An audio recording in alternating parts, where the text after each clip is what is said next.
as 7 lições mais valiosas do rei Salomão sobre o dinheiro. Você que é seguidor aqui do canal, já parou para pensar qual o homem mais rico de toda a história?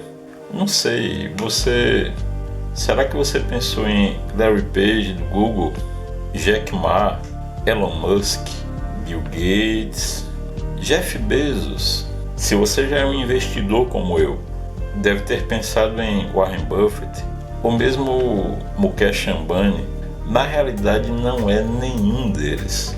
Para falar a verdade, nenhum deles chegou nem perto da fortuna avaliada em dias de hoje de 2 trilhões de dólares. E esse homem, é claro, é aquele que tem como título o nosso vídeo de hoje: o rei Salomão, o mais sábio de todos os homens. Aqueles que já estudaram sobre a vida do rei Salomão já aprenderam que, num determinado momento, Deus perguntou a ele o que ele mais queria. O que Salomão quisesse, ele poderia pedir a Deus, que Deus o daria. E para aqueles que já conhecem a história, sabem que o rei Salomão ele não pediu bens, ele não pediu ouro, não pediu dinheiro. O que ele pediu foi sabedoria. Até hoje existem pessoas que não entendem o porquê desse pedido, mas ele é simples. Para que você possa alcançar a riqueza, a prosperidade e a abundância, você tem que fazer muita coisa. Mas cada uma dessas que você fizer, é necessário que você possua algo. E quando isso falta, você não vai alcançar. É justamente a sabedoria. E é justamente no livro de Provérbios da Bíblia que nós vamos encontrar alguns desses inúmeros ensinamentos sobre dinheiro e riqueza que o rei Salomão nos ensina.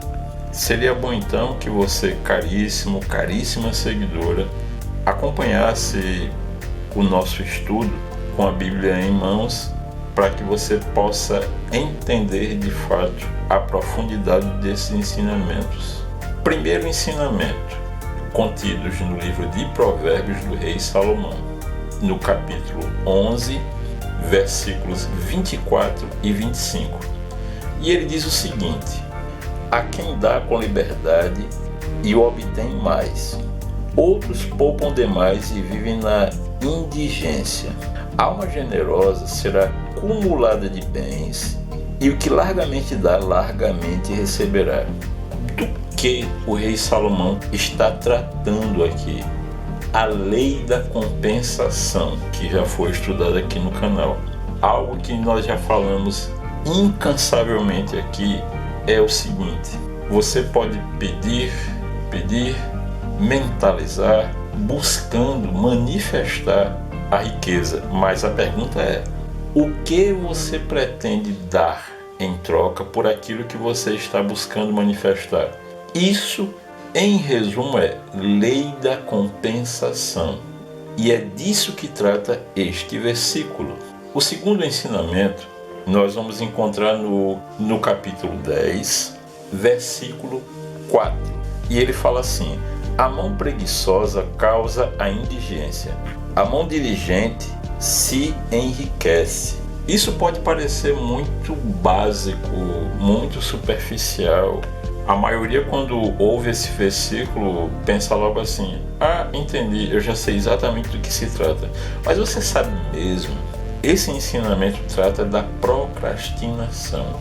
Eu gostaria de lembrar uma passagem da vida de Napoleão Hill, e para todos aqueles que já leram Quem Pensa Enriquece de Napoleão Hill, que eu tenho certeza é a maioria dos que estão aqui me ouvindo, já leram essa passagem, onde Napoleão Hill conta o seguinte, que quando ele foi ter a primeira conversa com Andrew Carnegie, que o contratou para a pesquisa sobre o estudo que ele fez sobre o enriquecimento, que teve como resultado, por exemplo, Quem Pensa Enriquece, quando Andrew Carnegie indagou a Napoleão Hill se ele aceitava a proposta dele, Napoleão Hill conta que após ele ter dado a resposta dando o sim, Carnegie revelou a ele que contou no relógio para verificar quanto tempo ele levaria para dar a resposta.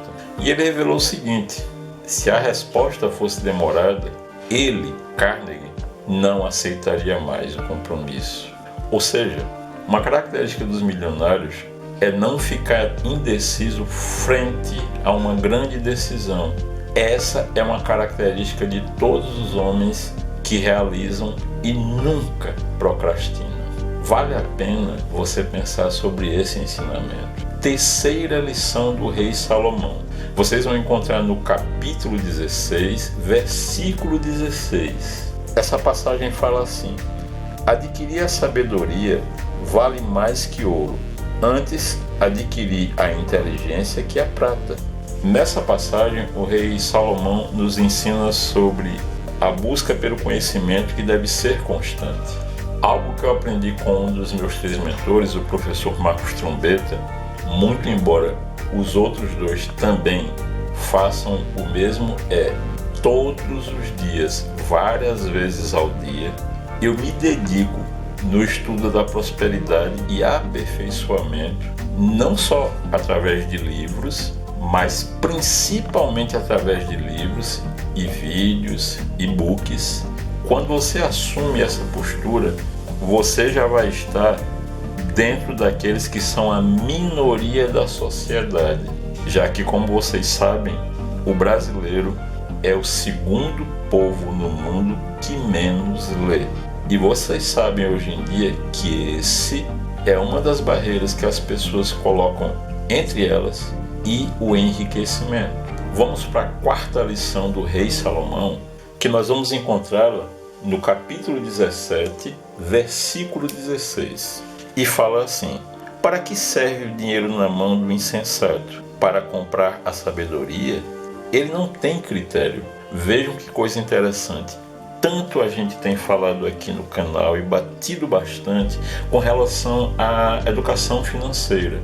Um fato conhecido por todos que acompanham o nosso trabalho é de que mais de 90% das pessoas que ganham prêmios na loteria ou outros, menos de 5 anos depois, encontram-se pobres na mesma situação que se encontravam antes do prêmio e em muitas das vezes até em situação pior. Percebam que essa lição ela se entrelaça inevitavelmente com a lição anterior. 5ª lição. A 5ª lição nós vamos encontrar no capítulo 21, versículo 5. E diz assim: os planos do homem ativo produzem abundância. A precipitação só traz a penúria.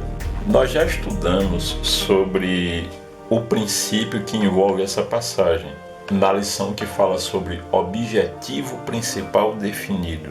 O homem que possui um objetivo principal definido, ele guarda sempre os planos que vão lhe conduzir e produzir a abundância. Ou seja, essa passagem não existe sem a lição do objetivo principal definido. 6ª lição. A 6ª lição nós vamos encontrar um pouquinho mais à frente, no versículo 17. O que ama os banquetes será como um homem indigente. O que ama o vinho e o óleo não enriquecerá. Isso é fácil de entender. Ainda essa semana eu conheci a história de um homem que ganhou na loteria e com pouquíssimo tempo, em torno de 3 anos, perdeu tudo, porque ele passou a ser aquele que pagava tudo para todos. Mas eu pergunto, você já adquiriu a educação e o conhecimento para ser alguém diferente deste? Para todos aqueles que se interessem, na descrição desse vídeo eu vou deixar o link de acesso a um filme que você pode assistir aqui mesmo no YouTube, que trata muito disso que a gente está falando, especificamente dessa 6ª lição. Eu sugiro a todos que assistam e possam tirar os maiores ensinamentos que possam. É claro que o seu entendimento vai depender do seu nível de conhecimento que você adquiriu até este ponto com seus estudos. E chegando à 7ª e última lição, vamos buscá-la no capítulo 22, versículo 7. O rico domina os pobres. O que toma emprestado torna-se escravo daquele que lhe emprestou. É muito importante que nesse ponto vocês atentem ao seguinte. Nesta passagem, o rei Salomão, ele não está falando mal do homem rico. O que ele está explicando é o seguinte. Você vai entender isso lembrando-se de um princípio que já foi falado em um vídeo recente aqui do canal, onde nós dissemos o seguinte, falando sobre a mentalidade pobre ou escassa e a mentalidade rica ou abundante. O pobre paga juros, o rico recebe juros. Em outras palavras, aquele de mente escassa paga juros e aquele de mente abundante recebe juros. Todos aqueles que já começaram a investir entendem justamente o que é receber juros. Agora, tendo todos lembrado-se desse princípio, eu vou repetir a passagem e vocês vão verificar que o entendimento ele vai ser enriquecido. Prestem atenção. O rico domina os pobres. O que toma emprestado torna-se escravo daquele que lhe emprestou. Percebem?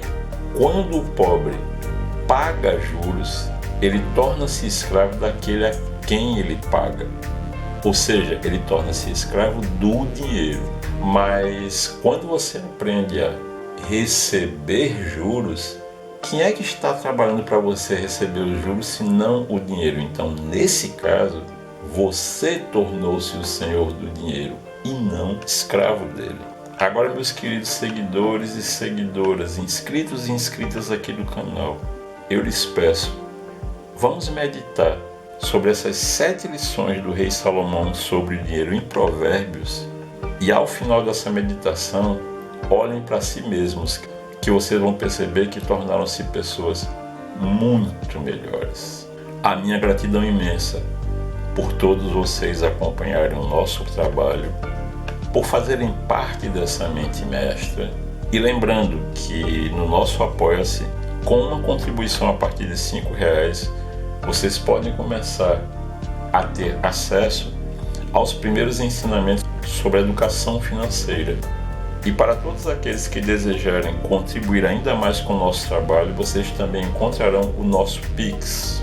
Eu desejo a todos saúde, prosperidade, sucesso, um início de semana abundante, que Deus nos abençoe, muita paz. Narração por Eu Sou.